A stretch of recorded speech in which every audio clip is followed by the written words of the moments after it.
నమస్కారం friends, welcome to education concepts.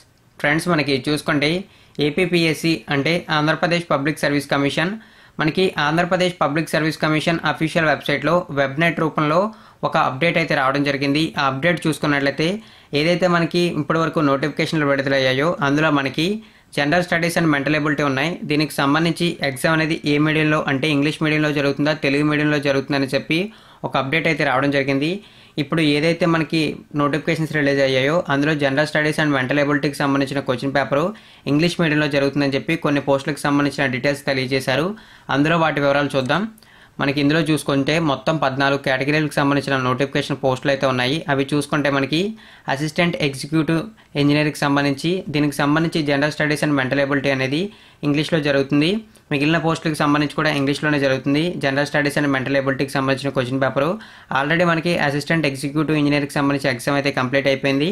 ఇక దీని గురించి అయితే వదిలేయండి. ఇక నెక్స్ట్ చూసుకుంటే మనకి assistant motor vehicle inspector, assistant commissioner of endowment department, assistant electrical inspector in AP, inspector in boilers, agriculture officer in AP agriculture service, lecturers in government polytechnical college, fisheries development officer, assistant inspector in fisheries, deputy executive information engineers, assistant director of AP economics and statistical service, town planning and building overseas in AP town and country planning subordinate service, sericulture officer in AP sericulture service, food safety officer in AP institute of medical public health laboratories and food administrative sub service.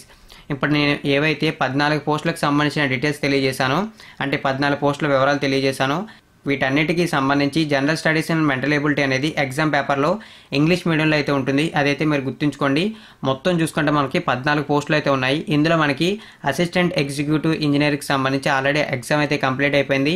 ఇప్పుడు మనకి remaining 13 పోస్టులకు సంబంధించి ఏదైతే general studies and mental ability ఉందో ఇదైతే English మీడియంలో జరుగుతుంది. Already assistant executive ఇంజనీరింగ్కి సంబంధించి ఇంగ్లీష్ మీడియంలోనే ఈ general studies and mental ability అనేది కంప్లీట్ అయిపోయింది. ఇక మీరైతే ఈ అప్డేట్ని అయితే గుర్తుంచుకోండి.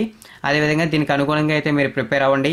అంటే ఇప్పటివరకు మీరు జనరల్ నాలెడ్జ్ అనేది తెలుగులో చదివినా, మెంటల్ ఎబిలిటీ అనేది తెలుగులో చదివినా సరే ఇప్పటి నుంచి కాస్త ఇంగ్లీష్లో ప్రిపేర్ అవ్వడానికి అయితే ట్రై చేయండి. ఎందుకంటే సెంటెన్స్ అనేది ఫార్మేషన్ చేసినప్పుడు మీనింగ్స్ అనేవి చేంజ్ అయినప్పుడు మీరు రాంగ్ ఆన్సర్ పెట్టడానికి అవకాశాలు అయితే ఉన్నాయి. ఇప్పటి నుంచి మీరు ఇంగ్లీష్ మీడియంలో అయితే ప్రిపేర్ అవ్వండి. అంటే ఎగ్జామ్కి సంబంధించి జనరల్ స్టడీస్ అండ్ మెంటల్ ఎబిలిటీకి వీడియో కింద డిస్క్రిప్షన్లో ఇప్పుడు మీరు ఏదైతే వెబ్ నోట్ చూసారో ఆ వెబ్ నోట్కి సంబంధించిన పీడిఎఫ్ లింక్ ఇస్తాను, అఫీషియల్ వెబ్సైట్ లింక్ ఇస్తాను. అక్కడ నుంచి మీరు మరిన్ని వివరాలు అయితే తెలుసుకోవచ్చు. ఈ ఇన్ఫర్మేషన్ మీకు నచ్చినట్లయితే లైక్ చేయండి. మరిన్ని ఎటువంటి రెగ్యులర్ అప్డేట్స్ కోసం నా ఛానల్ని సబ్స్క్రైబ్ చేయండి. ఇన్ఫర్మేషన్ ప్రతి ఫ్రెండ్కి షేర్ చేయండి. అందరికీ ఇన్ఫర్మేషన్ అయితే యూస్ అవుతుంది. థ్యాంక్ యూ ఫ్రెండ్స్, ఈ వీడియో వాచ్ చేసినందుకు.